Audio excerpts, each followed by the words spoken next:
सिर्फ अपने दोषों की तरफ देखना और उनको साफ कर लेना है, अपने को पवित्र बनाना है, और उसकी शक्ति भी मैं तुमको दे देती।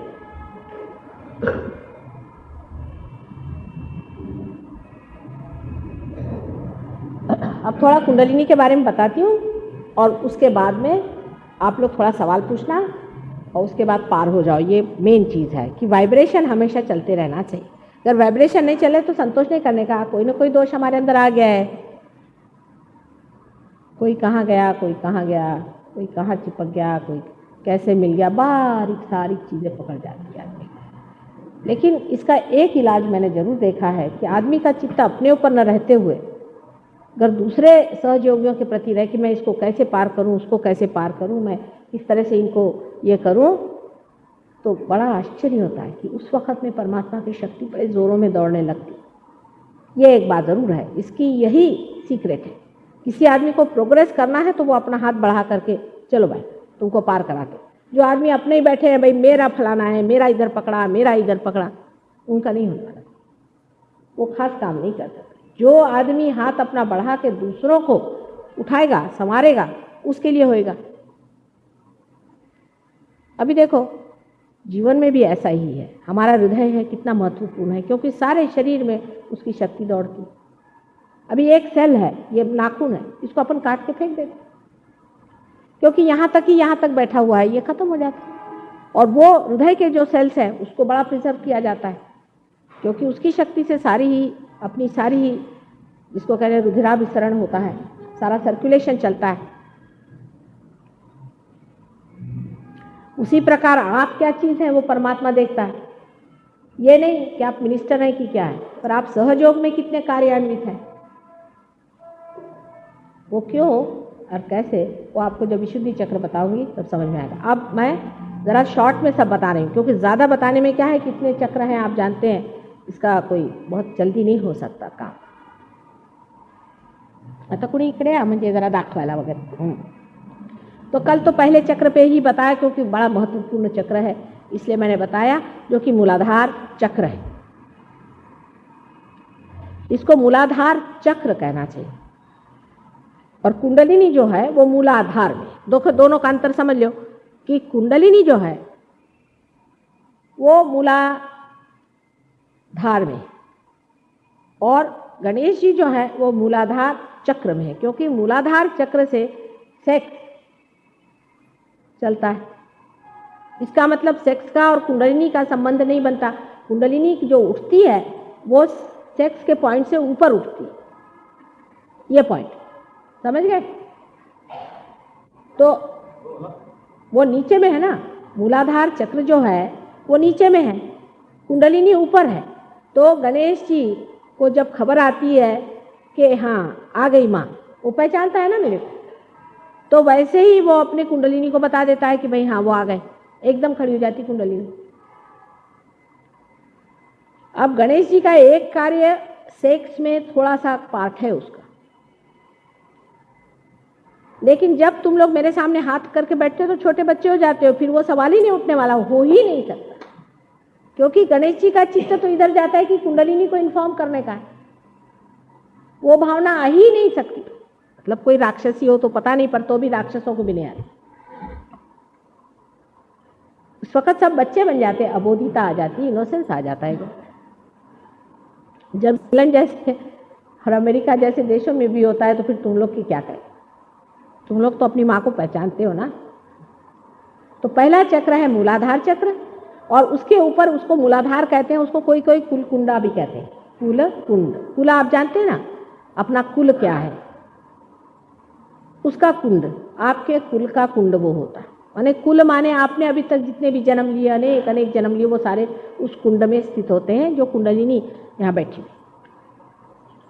और दूसरा कुंडल का अर्थ होता है अपन वलय, इसलिए क्योंकि 3.5 वलय में कुंडलिनी होती है, इसलिए इसको कुंडलिनी कहते हैं।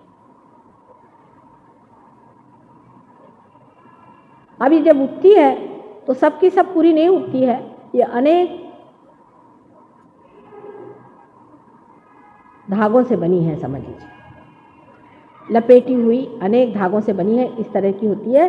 और उसके कुछ कुछ धागे उठते हैं, और जब वो उठते हैं तो धीरे धीरे खुलते खुलते खुलते खुलते वो कुंडलिनी ये सब चक्रों को छेदती हुई 6 ही चक्रों को छेदती है। 7वां चक्र नीचे में मूलाधार चक्र है। 6 चक्र 6 भेदन बोलते हैं। 7 चक्र का भेदन कहीं नहीं संस्कृत में लिखा हो, तो उसका मतलब यह है कि मूलाधार चक्र नीचे में है। 6 चक्र को भेदती हुई ऊपर जाती।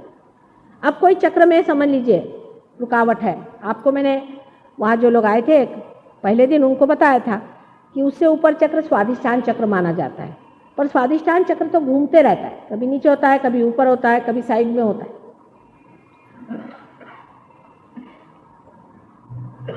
अभी ये जो स्वादिष्ठान चक्र है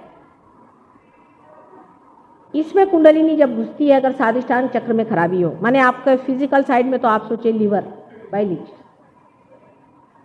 तो आपका स्प्लीन